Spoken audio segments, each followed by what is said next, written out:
Mutated babies, psychotic behavior, split identities, and surrealist imagery are some of the many codes of David Lynch, aka the Tsar of Bizarre.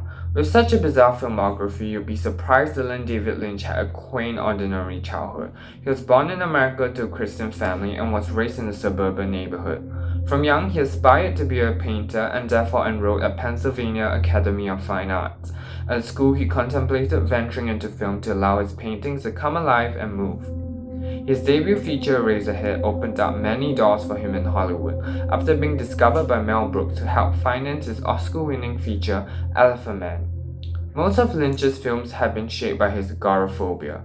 He recalls suffering an especially bad case of agoraphobia on a subway ride to his grandma's house, fearing for his safety in that foreign environment. He has strived to instill that same sense of fear of the unknown into most of his films, arranging the haphazard pieces of life into surreal, nightmarish worlds in his films. This is why even the most ordinary settings in Lynch's films, such as diners, neighborhoods, and streets, are filled with a sense of dread and foreboding.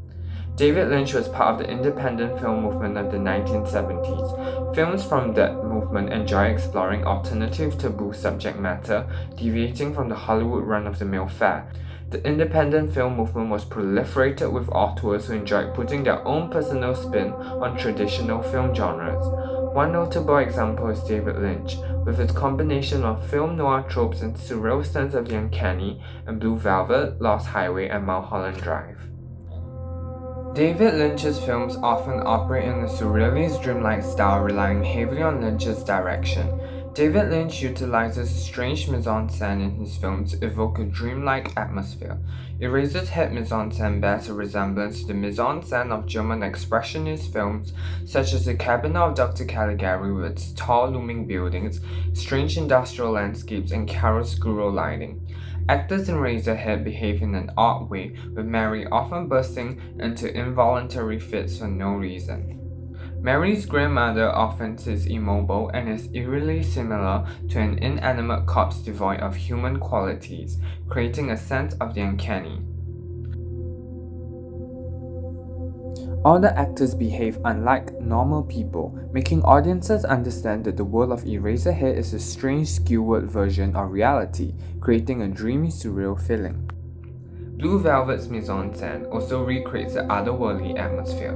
Blue Velvet's opening sequence is intentionally artificial with the oversaturated images of the white picket fence, red roses, and neighborhood activities under very high-key lighting. This makes comforting, everyday objects unfamiliar to the audience. Moreover, in a memorable scene in Blue Velvet where Dean Stockwell lip-syncs the song In Dreams, the mise-en-scène is very effective in creating an odd, dreamy feeling. The characters are all blocked in the shot to create weird juxtapositions, with all of them behaving differently and on different wavelengths with each other. Some characters are dancing in the background, some characters are seated, Dorothy is walking around robotically, and Jeffrey is standing in the center of the frame not moving. This is all while Dean Stockwell is dancing and lip-syncing in very pale eerie makeup. Dean Stockwell's singing somehow causes a seemingly unmotivated display of emotion from Frank Booth, the usually violent criminal who bursts into tears abruptly. The blocking and performances of the scene make audiences ambivalent on where to look at during the scene and also what to feel during the scene, due to the whole scene feeling irrational and weird. This evokes the whole surreal dreamlike feeling. David Lynch employs an unconventional way of editing to achieve a surreal disorienting effect. Eraserhead's opening sequence is edited to create a fear of the unknown with a strange juxtapositions of shots together. The film juxtaposes shots of a deformed man operating a machine next to shots of Henry screaming, combining these two shots together to create a sense of confusion. We do not know how the shots are associated with each other or why Henry is screaming. This adds to the sense of surreal, disorienting feeling. Lost Highway often omits key details between scenes and cuts abruptly to events to emphasize the character's disoriented state of mind and how he loses track of time and events. This can be seen when the scene of Fred watching gruesome images on his television abruptly cuts to the scene of Fred being punched by a police officer, who tells Fred that Fred has murdered his wife. This evoked a dreamy atmosphere of the film by making the flow of events in the film confusing and immersing the audiences in a subjective experience of a character who appears to be losing his sanity. A recurrent theme of David Lynch is duality. To quote David Lynch, he says, "The world we live in is a world of opposites, and the trick is to reconcile opposing things." In Blue Velvet, the town is split into two halves at Lincoln Street, with one part of the town being picture perfect and wholesome, while the other half is full of criminal activity and violence. In Mulholland Drive, David Lynch has Naomi Watts play two different characters.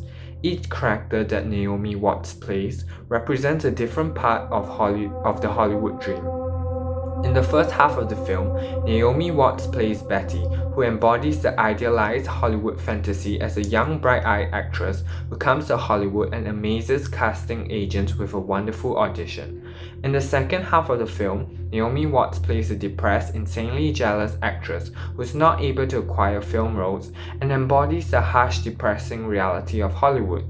These two characters that Naomi Watts play are polar opposites of each other, adding to the theme of duality. Another recurrent theme of David Lynch is voyeurism. In Blue Velvet, your average American teenager Jeffrey constantly partakes in the contentious deed of peering into the private life of Dorothy Valance and even watches Dorothy's sadistic abuse from a closet passively without doing anything to stop the abuse, making him complicit in her abuse. Jeffrey's voyeurism reveals him to be a morally flawed character and shows how anyone could be a voyeur with a darker side, despite their seemingly innocuous facades. In Lost Highway, the theme of voyeurism is shown once again with Fred and Alice's peaceful home life being disrupted when they receive mysterious videotapes of someone recording them sleep. Moreover, in Lost Highway, the mystery man played by Robert Blake often shows up in nightmarish sequences, armed with a camera like a weapon, while recording Fred and screaming at him, tapping on the audience's fear of having your private life intruded by voyeurs. These instances show David Lynch's obsession with exploring the dark and morally ambiguous side of voyeurism. David Lynch's work has been admired by many famous directors such as George Lucas, who wanted Lynch to direct Return of the Jedi, and Stanley Kubrick, who decided to incorporate Eraserhead's sense of the uncanny into The Shining. David Lynch's work is unique and will definitely stand the test of time for proving that audiences do not always want mainstream blockbuster fare. He proves that there will always be an audience for more alternative, strange, indie fare.